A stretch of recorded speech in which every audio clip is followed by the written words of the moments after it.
Welcome back mga kaaldab. Ito na naman po ang inyong lingkod, si Mr. Destiny. At magbibigay na naman po tayo ng pinakamainit na update po ngayon sa social media. May mga komento ngayon na kumakalat sa Instagram, sa Twitter, sa Facebook. Ang pag-comment nga po ni Alden Richards. Dito nga po sa pag-post ni Heart Evangelista, mga kaaldab, ang bilis, no? Ang bilis niya mag-trending. Kumbaga, I am Heart, see you Alden Richards. Meron po bang kaganapan na black screening sa I am Worldwide? Sa tingin niyo, mga kaaldab? Marami pong mga komento, marami nagsasabi ng ganito, marami nagsasabi ng ganon. Hati nga pong opinion ng mga netizen. Marami po nagtatanong sa atin, marami nagko-komento na ganito ganyan, etc. etc. Sabi ko nga po sa inyo dito po sa channel ni Mr. Destiny, 101% updated po kayo. Ano man po yung mga nababasa ninyo, napapanood, napapakinggan, chill lang, di po ba? Yun lang naman po yung importante sa mga taong nagre-react, sa mga taong nagko-komento, ganito ganyan, etc. etc. Okay lang naman po yun, di po ba? Ngayon, ang daming natutuwa sa comment ni Alden Richards, di po ba? Na kung saan, ang bilis nga po ng comment niya. Matik na yan, mga kaaldab. Ganyan po tayo ka-updated. Ganyan po tayo kabilis. Kaya nga po yung iba nagsasabi ng, nako, fake news yan si Mr. Destiny. Lahat ng sinasabi niya, huwag niyong paniwalaan. Okay lang naman po. Di po ba? Sabi ko nga po sa inyo, dito lang sa channel ni Mr. Destiny, kung gusto nyo lang ng update, punta lang po kayo, magiging, kumbaga, yung mga trending, pinag-uusapan pa lang, agad-agad alam nyo na agad. Di po ba? Kaya nga po yung nangyari sa mga kaganapan po sa E80, pasensya na po kayo ha. Hindi tayo, kumbaga, nagbibigay ng update sa nangyari po kay Ma'am Alan, na aksidente, di po ba? Okay naman po kasi mga kaaldab kaya hindi na natin nagbigay ng update. Kumbaga na sugatan lang ng, pero mild lang. Kumbaga okay naman po. Yung post lang po ni Tito Sen, mga kaaldab, na sa kita nyo naman po yung video na lumalabas, nagbibiruan pa sina Jose at si Alan Kay, di po ba? Kaya nga po dun sa mga nagre-react sa akin, ako, bakit wala kang update kay Ma'am Alan, Mr. Destiny? Well, sabi ko nga po sa inyo, may mga bagay-bagay po na nakatutok lang po talaga tayo kay Mengay. Nakatutok lang po tayo kay Alden. Para nga po, mas mabigyan natin ng pansin itong mga kaganapan. Di po ba? Gaya nga po ng ito, I am Hearts, di po ba? Na kung saan nga po trending at pinagpipiestahan. Tapos, si Mengay wala naman po sa E80. Kaya hindi na tayo maghahanap pa.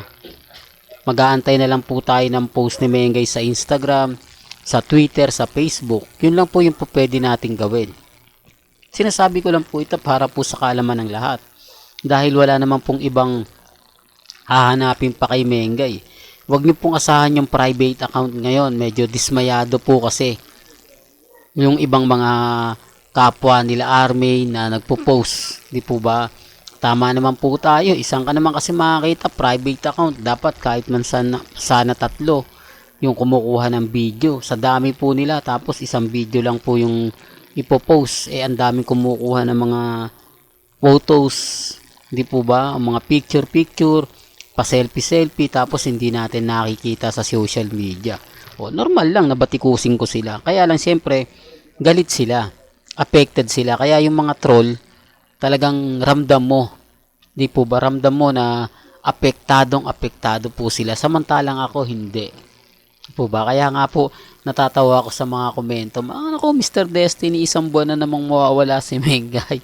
hindi po mag-iisang buwan yon. Kumbaga, siguro bukas sa makalawa na andyan na yan. Wala pa naman po tayong update na lumipad na naman si Mengay, no?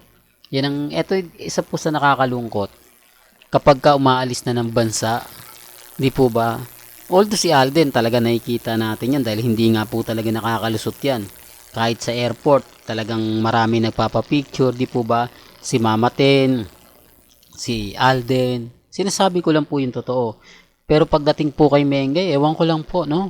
Hirap po talaga makakuha ng mga fans na lalapit, tapos magpapapicture, tapos bibidyohan, tapos popost nila sa Instagram. Pagka nakita ng mga kaibigan nila, sana all, di po ba? Pero kay Mengay talaga wala eh. Kaya nga po minsan yung iba nagdududa na eh. Yung iba nagtataka na. Kung ako opinion nyo tatanungin ko, talaga nagdududa ako. Pero hindi ko naman pwedeng sabihin na ganito ganyan. Kasi magiging bias lang ako eh. Kaya nga po yung iba, sinasabi ko na lang, yung mga nagiging reaksyon. Di po ba na talagang magdududa ka. Sabi ko nga po sa inyo, may mga armain din po at main fanatics na duda rin eh. Di po ba? Siyempre, hindi lang po nila papahalata, hindi lang nila ipopost. Di po ba na ganun. Pero gaya ng sinabi natin mga kaaldab, mas updated tayo kesa po sa kanila. Sila nag-aabang lang eh. Kung ano yung ipopost ni Mengay, tayo naghahanap. Tayo nagtatanong kung ano na nga po ba yung latest, kung ano na nga po ba yung ganap, kung ano na nga po ba yung nangyayari. Yun ang pagkakaiba nga po sa nag-aabang lang sa may hinihintay. Di po ba? Sila tayo, hinihintay natin yung mga update. Sila nag-aabang lang nang i-update natin. Ang gulo, di po. Well, sabi ko nga po, remind ko lang po kayo sa mga nagre-react po sa update natin, sa mga komento natin. Normal lang po yan. Kaya nga po ako ngayon nakatuto kung ano na nga po ba yung ganap. May bali-balita na nga po na magsisimula na nga rin po ang promotion nila Sharon Cuneta. Siyempre, kailangan din mas mahaba. Di po ba? Kasi iba po talaga kapag kumbaga, umpisa pa lang maingay na. Umpisa pa lang nagtitrending na siya. Para pagdating nga po ng tamang pagkakataon, gaya nga po nito, mainit pa rin ang 5 breakups. Di po ba? Kung titignan nyo, ilang buwan na nga po ba yan na nakalipas? For the record lang, akala ko nga po September yan ipalalabas eh. Pero umabot po ng October. For the record lang po mga kaldo. Kaya nga po yung iba nagtataka rin eh. Pero kita nyo, di po ba bumulwak sa sinihan ng mga viewers.